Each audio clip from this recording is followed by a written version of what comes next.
Hey friends, welcome to today's Core of the Bible daily video with the message of the Bible reduced to its simplest form in the Ten Commandments and the Sermon on the Mount.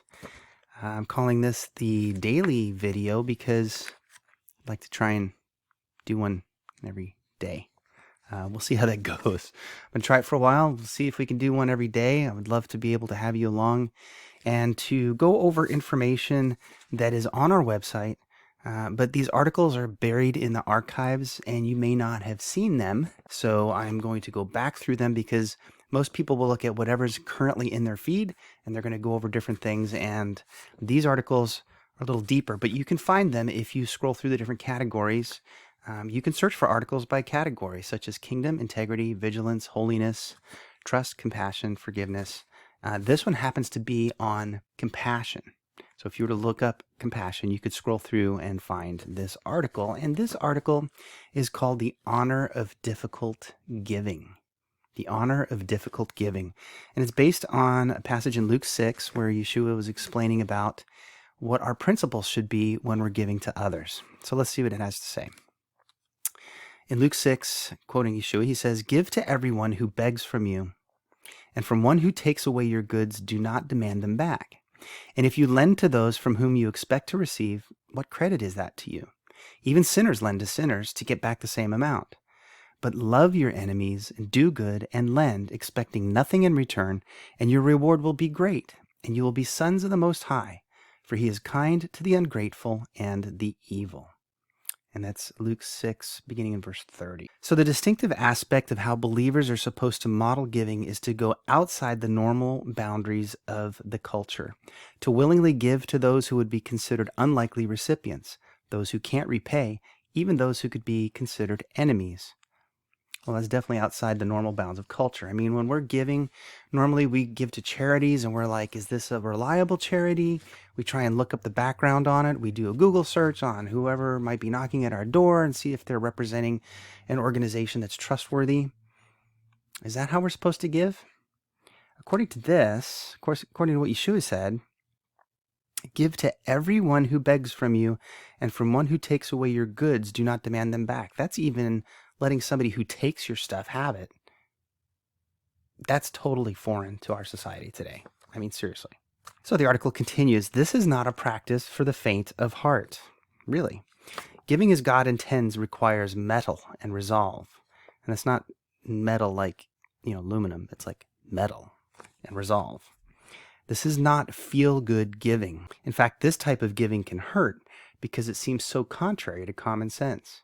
Feel-good giving, around the holidays, normally people will be contributing to charity and they'll be helping out at local shelters or food banks or whatever, and that's great. I'm not down on any of that.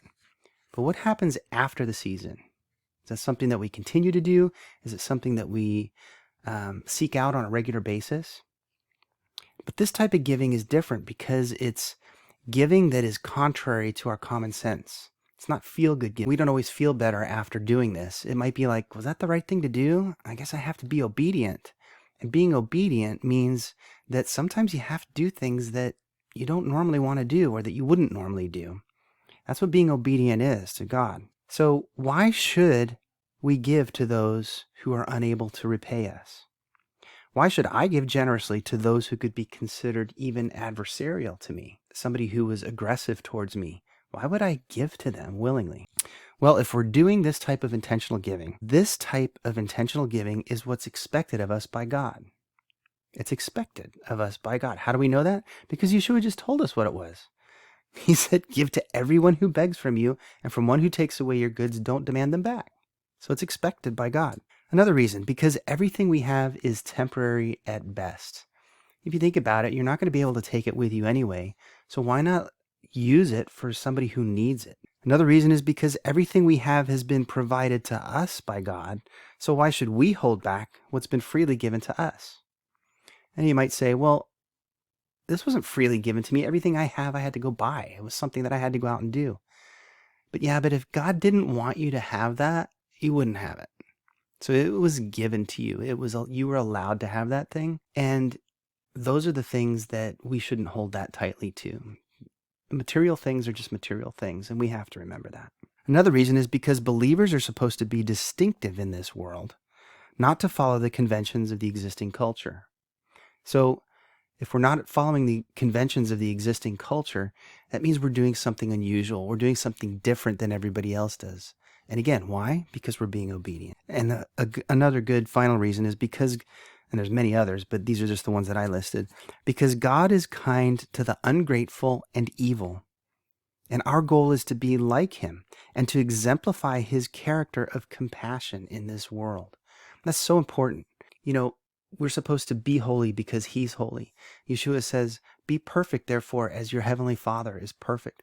We're supposed to model ourselves after his kind and compassionate giving that he's done to us. Being kind to the ungrateful and evil, that's our goal, to be like him, and we should strive for that. Giving in this manner has a promise of reward. You will be considered a child of the Most High.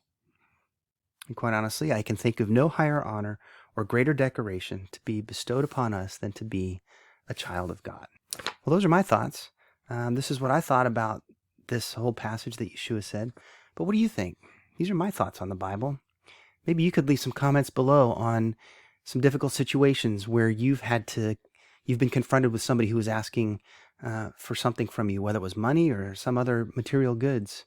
Maybe you can share those stories below. Maybe you disagree with this. Maybe we shouldn't be giving unless it's to a registered charity. That's the only way that we should give faithfully if we're going to be good stewards of what God's given us. What do you think? I'd love to hear your comments below. And if you haven't had a chance yet to go over to the website to view some of these articles, there's hundreds of articles over there at corethebible.org. We've got some other podcasts and some other videos. So please make use of the resources. Leave your comments below. Like, subscribe. See you soon. Take care.